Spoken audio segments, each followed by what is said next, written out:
The pink house in the background is actually the house I grew up in. Like every place here in South Central, it has its good parts and its bad parts. I mean, thankfully, over the years, the crime rate went down, but when we first moved here, it wasn't the safest of neighborhoods. You know, it was a whole thing. Don't go out at night, stay indoors. One thing my mother was really good about is asking us every day, what do you want to do when you grow up? So that was very instilled to us. When I turned 5, I already kind of knew I wanted to become an architect because I saw my dad working with plans.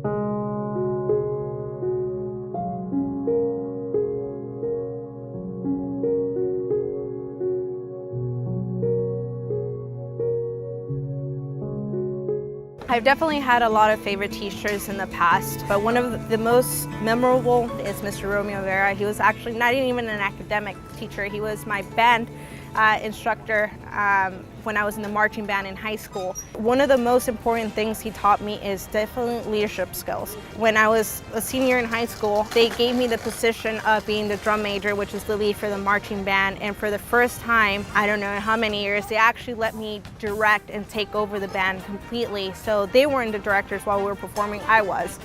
Never done it in my life. But thankfully, through their guidance, we were able to get second place at the LAUSD competition, which we hadn't gotten in years.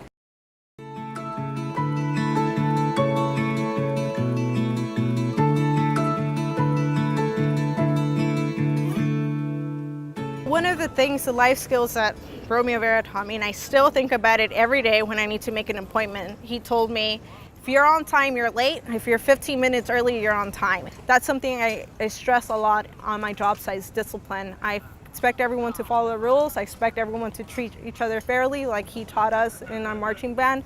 And it goes a long way. It's not something that, you know, you teach like math or something. It's something that you learn as you do. And he was an excellent guide through that.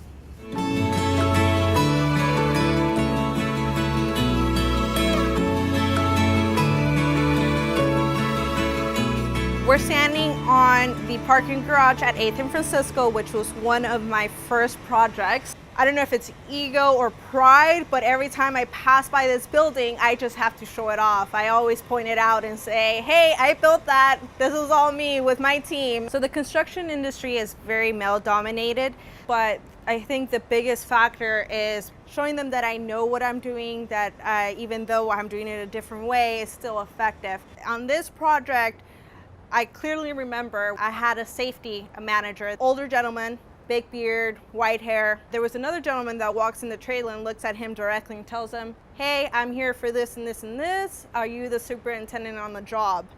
And the safety manager told him, no, she's in charge. She's the superintendent job. And I clearly remember his face completely changing and saying, what, she's in charge?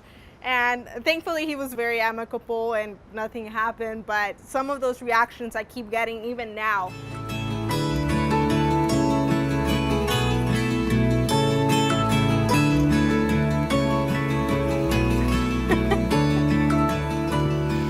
Look at you. What? Hello. Tell me about you.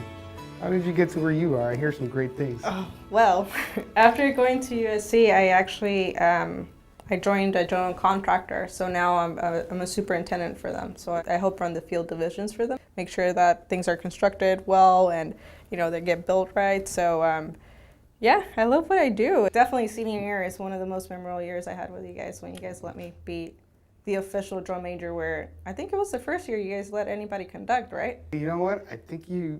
I think we never have since then. Really? Yeah. Yeah, that was definitely one of those moments, and you guys just let me take over the band.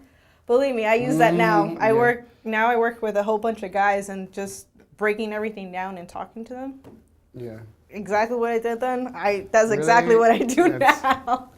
So awesome. When I talk about teaching band, but through band I teach life. Being responsible to oneself, to the group, to equipment, collaboration. When they can do all these things and they can take care of each other, when they finally don't need me, I believe that I have done my job.